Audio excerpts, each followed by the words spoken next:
La façon de débuter la lecture du Coran, c'était Bismillahirrahmanirrahim. Maintenant, la question se pose, est-ce que Bismillahirrahmanirrahim c'est un ayat du Coran ou pas? Est-ce que Bismillahirrahmanirrahim fait partie du Coran ou est-ce que ce n'est pas partie intégrante du Coran? Imam Malik rahmatullah alayhi et certains juristes hanafites de l'école de Imam Abu Hanifa rahmatullah alayhi sont d'avis que au début de chaque surat, le Bismillahirrahmanirrahim qui est écrit, cela ne fait pas partie du Coran. Donc si par exemple quelqu'un a débuté, Alhamdulillahi Rabbil Alamin, Shka wa la Dhalin. Ensuite il ne dit pas Bismillahirrahmanirrahim, il dit Alif Lam Mim Zalika Kitabu la Rayba Fi. Il lit le Coran dans son intégralité et à aucune fois il ne dit Bismillahirrahmanirrahim au début de chaque surat. Alors aux yeux de ces juristes, cette personne aura complété un Coran dans son intégralité, même si à aucun moment il n'a lu le Bismillahirrahmanirrahim au début de chaque surat. Oui, le verset que nous avions cité, Innahu min Sulaiman wa innahu Bismillahirrahmanirrahim, cela est un verset du Coran. Allah le cite lui-même au milieu d'une surat. Imam Shafi rahmatullah alayh, lui qu'est-ce qu'il dit? Il dit que Bismillahirrahmanirrahim c'est une partie de chaque sourate. C'est une partie de chaque sourate. C'est-à-dire qu'aux yeux de l'imam Shafi'i, rahmatullah alayhi, si quelqu'un lit le Coran, mais à aucun moment, il n'a lu Bismillahirrahmanirrahim, aussi au début d'une sourate, par exemple, il a oublié de dire Bismillahirrahmanirrahim, et qu'il lise le Coran dans son intégralité, il n'aura pas terminé la lecture d'un Coran en entier. Pourquoi? Parce qu'il aura manqué un verset du Coran. C'est aussi pour cela que ceux qui suivent l'école de Imam Shafi'i, rahmatullah alayh, lorsqu'ils font leur prière, ils ont l'obligation de lire Bismillahirrahmanirrahim. Si quelqu'un qui suit l'école de Imam Shafi'i, rahmatullah alayh, il débute son namaz, Subhanakallahumma wa bihamdika wa tabaraka asmuka wa ta'ala jadduka wa la ilaha ghayruk. Ensuite, il commence directement Alhamdulillahi Rabbil Alamin et il n'a pas dit Bismillahirrahmanirrahim. Alors cette personne sera considérée comme quelqu'un qui n'aura pas lu la surah Fatiha dans son intégralité. Or, la surah Fatiha est obligatoire, sa lecture est obligatoire. Donc, étant donné qu'elle n'aura pas lu la surah Fatiha dans son intégralité, cette personne aura une prière incomplète. Elle devra ou bien rattraper sa prière ou bien faire le sadda du saw selon l'enseignement de l'imam Shafi'i, rahmatullah alayhi. Donc là, nous voyons la différence entre ceux qui considèrent Bismillahirrahmanirrahim comme une partie du Coran et ceux qui considèrent Bismillahirrahmanirrahim comme un verset ne faisant pas partie du Coran. Donc là, nous avions déjà deux opinions. Ensuite, nous avons une troisième opinion qui est l'avis de certains juristes de Imam Abu Hanifa, rahmatullah alayh, d'Abdullah ibn Mubarak, rahmatullah alayh, de Daoud al-Zahiri et de Imam Ahmad ibn Hanbal, alayhimur rahma. Qu'est-ce qu'ils disent? Ils disent que Bismillahirrahmanirrahim ne fait partie d'aucune sourate. Bismillahirrahmanirrahim ne fait partie d'aucune sourate. La surah Fatiha, elle ne commence pas Bismillahirrahmanirrahim, mais elle commence à Alhamdulillahi Rabbil Alamin. Alif Lam Mim ne commence pas par Bismillahirrahmanirrahim, mais commence par Alif Lam Mim. Qul a'udhu bi rabbin nas, Qul a'udhu bi rabbil falaq, etc.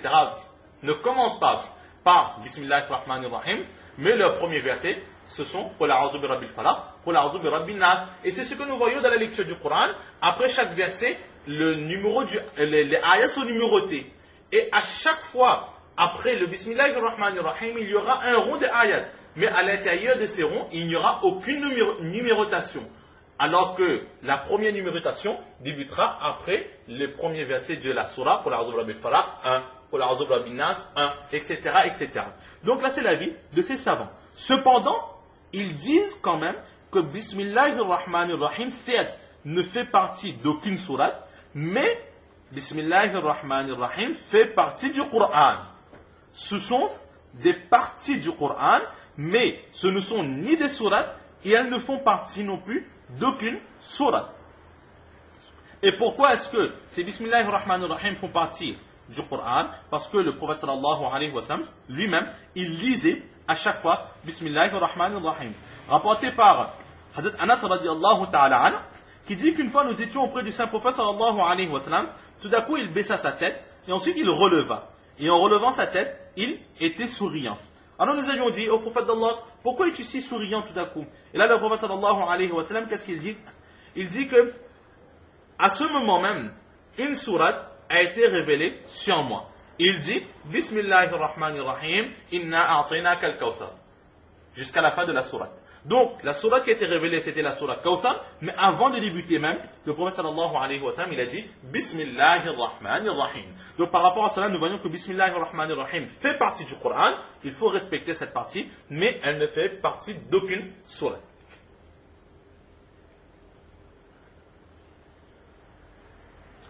Alors maintenant, la question se pose que lorsque nous allons faire la namaz, est-ce que nous devons lire Bismillahirrahmanirrahim au début de chaque sourate ou pas? Alors Imam Shafi'i rahmatullah alayh et Imam Ahmad ibn Hanbal, selon cette narration, et certains muhaddithin disent qu'il est wajib de lire Bismillahirrahmanirrahim lorsque l'on débute une surah. Il est wajib de lire Bismillahirrahmanirrahim avant la surah Fatiha, et il est wajib aussi de lire Bismillahirrahmanirrahim avant Qul a'udhu bi rabbil falaq ou bien Qul a'udhu bi rabbin nas. C'est pour cela que ceux qui ont eu l'occasion d'accomplir la prière derrière un imam Shafi'i, lorsqu'il débute sa prière, alors que nous, Hanafites, nous disons Allahu Akbar, un silence pour dire Sana, un silence pour dire A'udhu billahi minash shaitanir rajim, Bismillahir rahmanir rahim. Ensuite, on commence fort, Alhamdulillahi rabbil alamin, jusqu'à Walad Dalin. Ensuite, un silence pour dire Amin, un silence pour dire Bismillahir rahmanir rahim, et un silence pour dire Qul a'udhu bi rabbin nas. Mais le imam Shafi'i, le imam qui suit l'enseignement de l'imam Shafi'i, rahmatullah alayhi, qu'est-ce qu'il va faire? Il va dire Sana, lentement, doucement.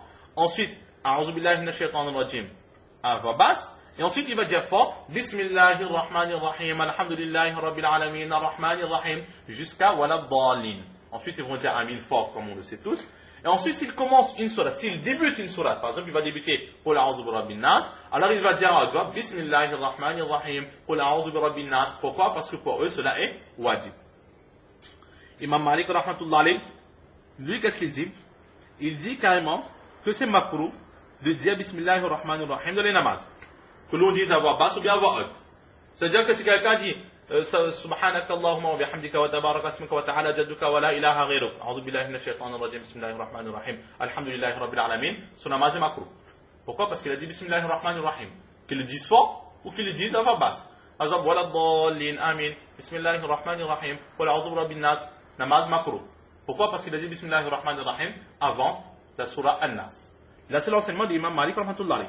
Et imam Abu Hanifa, rahmatullah alayh, ainsi que l'imam Ahmad ibn Hanbal, selon d'autres narrations, et la majorité des muhaddithins, ils disent qu'il est mustahab, il est préférable de dire Bismillahir rahmanir rahim au début de chaque sourate. Maintenant, comment est-ce qu'il faut dire le Bismillah? Est-ce qu'il faut dire fort ou est-ce qu'il faut dire à voix basse? Nous venons de voir qu'imam Shafi'i, rahmatullah alayh, qu'est-ce qu'il dit? Il faut dire fort. C'est masnoun de dire Bismillahir rahmanir rahim fort lorsque dans le namaz on lit fort. Si dans le namaz on lit doucement, alors on va lire doucement. Imam Abu Hanifa rahmatullah alayh et la majorité des juristes, qu'est-ce qu'ils disent? Qu'il n'est pas masnoun de dire Bismillah fort. Il est mustahab de dire Bismillah, mais on va le dire à voix basse. Et un autre imam, Imam Ishaq ibn Rahway, Ibn Hazm alayhi wa rahma, qu'est-ce qu'ils disent? Que chacun aura le choix. On pourra lire Bismillah fort ou bien Bismillah doucement. Là, ce sont certaines petites divergences que l'on peut trouver au sujet de Bismillahir-Rahmanir Rahim. Donc voilà à peu près ce que l'on peut dire sur ces versets. Ensuite, nous continuons de la hadith. Faraja'a biha. Le prophète sallallahu alayhi wa sallam est retourné donc chez lui avec ces versets. Yarjufu fu'aduhu. Et le prophète sallallahu alayhi wa sallam avait très peur. Son cœur palpitait. Son cœur ne cessait de battre. Fadakhala ala Khadijata binti Khuwaylid. Et il est entré directement auprès de Khadija radiallahu ta'ala anha, fils de Khuwaylid. La question se pose, prophète d'Allah, il va auprès d'une femme? La réponse est toute simple. Il est parti auprès de cette femme, car cette femme habitait dans la maison du saint prophète sallallahu alayhi wa sallam, et elle était en l'occurrence l'épouse du saint prophète sallallahu alayhi wa sallam. Et la logique même veut que lorsque nous avons un problème, nous nous réfugions dans notre maison, et la première personne à qui l'on confessera ce qu'il y a dans notre cœur, à qui l'on racontera nos problèmes, ce sera notre épouse. C'est pour cela que le prophète sallallahu alayhi wa sallam, il est parti auprès de son épouse, et il va lui raconter ce qui lui est arrivé. Alors le prophète sallallahu alayhi wa sallam avait peur. Son cœur palpitait, son cœur ne cessait de battre. Pourquoi est-ce que le prophète sallallahu alayhi wa sallam, il avait peur? Alors certaines personnes disent que le prophète sallallahu alayhi wa sallam, il avait peur que peut-être j'ai perdu la tête, je suis devenu fou, j'ai vu un être qui n'était pas normal, qui se prenait pour un ange, attention que je suis devenu fou. Certaines personnes ont émis cette opinion, mais cela est faux. C'est une opinion à rejeter. Pourquoi? Parce que si le prophète sallallahu alayhi wa sallam aurait eu ce doute, cette crainte d'être fou, et qu'il ait vu cet ange de la folie, alors cela voudrait dire que le prophète sallallahu alayhi wa sallam, il remet lui-même en cause sa prophétie, il remet lui-même la prophétie en cause. Et pour pouvoir être considéré comme musulman, c'est la ilaha illallah, croire en Allah, et Muhammadur Rasulullah, croire que le prophète sallallahu alayhi wa sallam, il est le prophète d'Allah. Et si le prophète lui-même, il ne se croit pas prophète, alors où est-ce qu'on va aller? Comme dans un récit, il est dit que le prophète sallallahu alayhi wa sallam, il était en train de faire un sermon, et dans le sermon, il disait de croire en Allah et de croire en sa prophétie. Quelqu'un s'est levé avant sa conversion, quelqu'un qui n'était donc pas converti s'est levé, il dit que, oh Mohammed, tu ordonnes de croire en Allah, tu ordonnes de croire en ta prophétie, mais est-ce que toi-même tu crois en ta prophétie? Et là le prophète sallallahu alayhi wa sallam, qu'est-ce qu'il a répondu? Je suis la première personne à croire en ma prophétie. Donc le prophète sallallahu alayhi wa sallam, lui-même il croyait en sa prophétie, mais si nous allons donner comme réponse que le prophète sallallahu alayhi wa sallam croyait qu'il était devenu fou suite à cet événement, ça voudrait dire qu'il ne croyait pas en cette histoire, il ne croyait pas en sa prophétie. Donc c'est une opinion à rejeter. Une réponse qui est donnée, c'est que le prophète sallallahu alayhi wa sallam, il craignait la mort. C'est-à-dire, son cœur palpitait, il croyait qu'il allait mourir, il croyait qu'il était dans ces derniers moments. Pourquoi? Parce que l'ange Jibril alayhi salatu wa sallam l'a serré par 3 fois. Et il l'a serré tellement fort qu'à chaque fois le prophète sallallahu alayhi wa sallam disait que je ressentais cette douleur.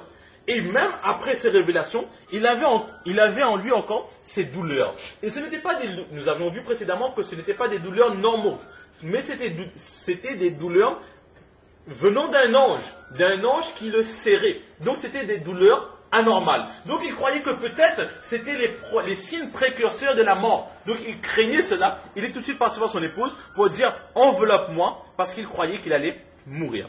D'autres personnes disent que c'était des palpitations, c'était cette crainte. Il croyait qu'il était tombé malade. Pourquoi? Parce qu'il était dans cette grotte de Hira et tout à coup il a commencé à transpirer, ce qui n'était pas normal. Il pensait qu'il était malade. Ce sont des opinions qui sont données. Mais maintenant, les opinions qui sont les plus acceptées, c'est que le prophète sallallahu alayhi wa sallam, il avait peur. Il avait peur de quoi? Il venait de recevoir la prophétie. Et il avait peur que, attention, je ne suis pas capable de porter le poids de cette prophétie. Que va-t-il se passer? Que répondrai-je à Allah subhanahu wa ta'ala si je ne respecte pas ce dépôt qu'il a mis sur moi? Il avait peur de cela. C'est exactement comme quelqu'un, un salarié, il travaille, et tout d'un coup le patron l'appelle et lui nomme responsable du magasin.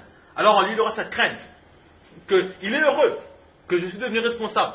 Mais maintenant il y a toutes les responsabilités qui s'en suivent. Que si les marchandises ne se vendent pas, si les clients ne viennent plus, si les prix ne sont pas suffisamment compétitifs, si la marchandise n'est pas